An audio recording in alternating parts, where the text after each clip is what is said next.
Anak-anak masih ingat ya, pertemuan yang lalu kita sudah mengenal gambar 3 dimensi. Gambar 3 dimensi adalah gambar yang memiliki panjang, lebar, dan tinggi. Tentu untuk menghasilkan gambar 3 dimensi, ada beberapa hal yang harus diperhatikan. 5 hal penting yang diperhatikan saat menggambar. Yang pertama adalah perspektif, yaitu menggambar sesuai kesan pandangan mata. Dengan begitu, gambar akan sesuai dengan kondisi yang sebenarnya. Nah, pada pertemuan lalu Ibu juga sudah bahas perspektif ya.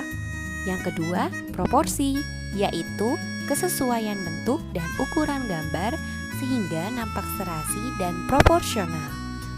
Dengan menerapkan proporsi ini, objek gambar yang satu dengan objek gambar yang lain harus tampak wajar. Misalnya, gambar cangkir dan teko. Tentu lebih besar tekonya kan?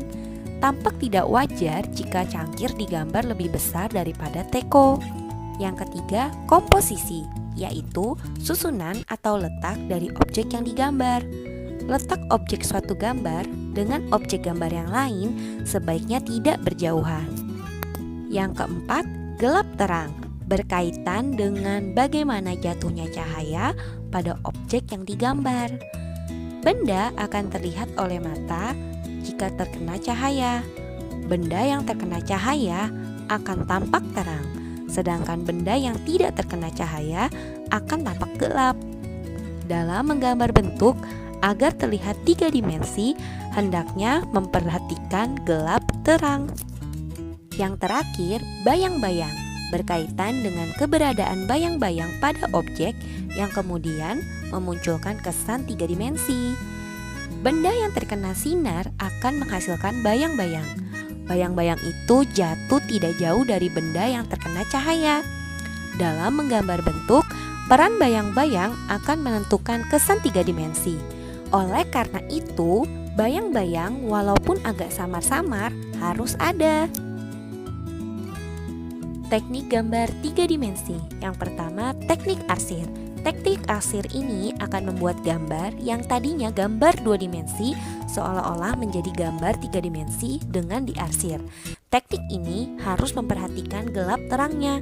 Tujuan utamanya adalah menghidupkan objek utama yang kita gambar. Teknik yang kedua, teknik lipat kertas. Dengan menggunakan teknik ini, media kertas yang mulanya 2 dimensi dilipat sedemikian rupa sehingga membuat objek yang digambar mampu menembus dimensi lipatan tersebut. Sehingga pada waktu pengambilan gambar, gambar tersebut akan tampak seperti 3 dimensi oleh mata.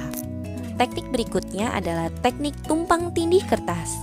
Dengan menggunakan teknik ini, sebuah objek dapat jadi terlihat 3 dimensi oleh penglihatan kita.